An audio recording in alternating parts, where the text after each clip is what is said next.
100 years ago today, miners in southeast Kansas faced hazardous working conditions for little pay. And thanks to a group of women, that was able to change.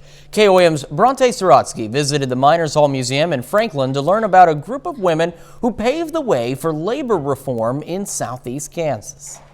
Southeast Kansas is known for its history of coal mining and immigrant heritage. But what many may not know about are a group of women in the area who made history. Let's go back 100 years. Ending our year with a look at the importance and the impact of what these women did here on this very day in December of 1921. This group of women, named the Amazon Army, were made up of thousands of wives, sisters, mothers, and daughters of southeast Kansas coal miners who were on strike. We're celebrating the fact that over 2,000 to 6,000 women got together at a time when it was very difficult to even communicate with each other.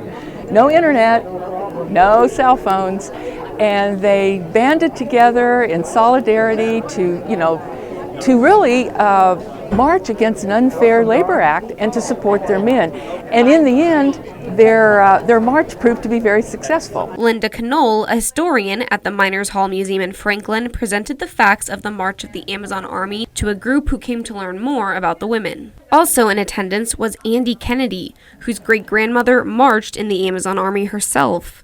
Kennedy was searching for more details on her great-grandfather when she made a big discovery. And didn't know anything about my great-grandfather other than that he had been killed in a mining dispute.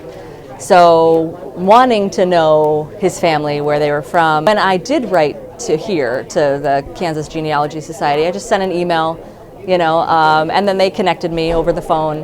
One of the women said, I know you're looking for information on your great-grandfather. But did you know that your great-grandmother marched in the Amazon Army? And I said, what? Right? That's when she learned about the marches that took place. Shocking, yeah. I'm actually putting it into a novel because it's just such an amazing story. She was definitely a pistol of a woman. What Knoll wanted for more people to know about this group of iconic southeast Kansas women was able to come to life. I am just pleased to have this opportunity. We had a speaker series. All year long we had speakers. People came to the museum. They all enjoyed the stories. And it's actually the day of one of their marches where 2,000 to 3,000 of them were out marching. In Franklin, Kansas, Bronte Sorotsky, KOAM News. Now, back then, about a third of the nation's coal came from southeast Kansas. Well,